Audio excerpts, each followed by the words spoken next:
Hi, Dave Kanicki here with the Farm Equipment Editor's Blog for January 9th, 2012. Happy New Year! This is as good a time as any to remind ourselves that the North American agricultural industry may be the last bulwark for creating real wealth in our economy. We've talked about this before. There are only three ways of creating true and lasting wealth: manufacturing, mining, and farming. Since we've apparently given up on much of manufacturing over the past few decades and are doing nearly everything we can to discourage mining, this only leaves us with agriculture. And as hard as some are trying to discourage farming, the fact is that the number of people who need food is beginning to outstrip the world's capacity to produce it.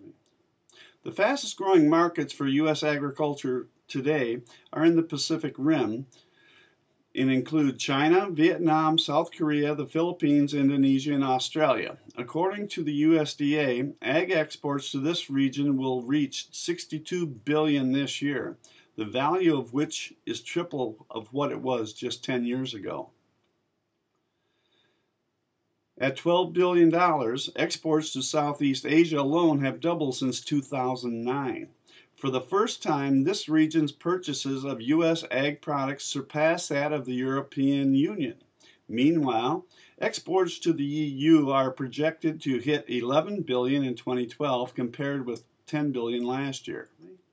Sales of U.S. ag exports to the Middle East and Northern Africa have tripled since 2001 and are anticipated to reach $12 billion this year.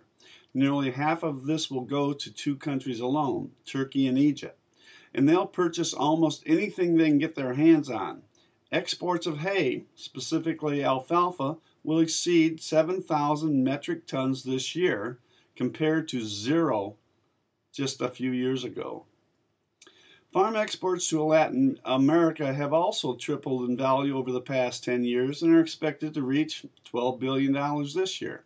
Besides Argentina and Brazil, North American farmers are the only producers capable of feeding much of the world.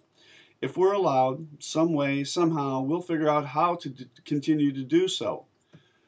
From the equipment side of things, according to the Association of Equipment Manufacturers, through the first half of 2011, U.S. exports of farm machinery were $5.6 billion, which was up 15% compared with the first half of 2010.